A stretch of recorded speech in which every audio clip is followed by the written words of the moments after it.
আসসালামু আলাইকুম। কম্পিউটারে ডেস্কটপের ফোল্ডার হাইড করার নিয়ম। প্রথমে আমরা রাইট বাটনে ক্লিক করব, এরপরে প্রপার্টিসে যাব, এরপরে হিডেন অপশনটা চালু করে দিব, এরপরে ওকে করে দিলে পরবর্তীতে আমরা কম্পিউটারে ডেস্কটপে আর সেই ফোল্ডারটা খুঁজে পাবো না। এখন এটাকে আনহাইড করার জন্য যে কোনো একটা ফোল্ডার ওপেন করব।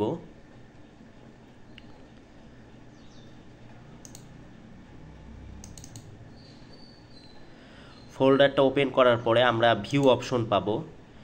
ভিউ অপশনে গিয়ে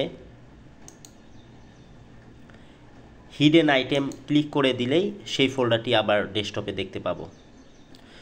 সবাইকে ধন্যবাদ ভিডিওটি দেখার জন্য।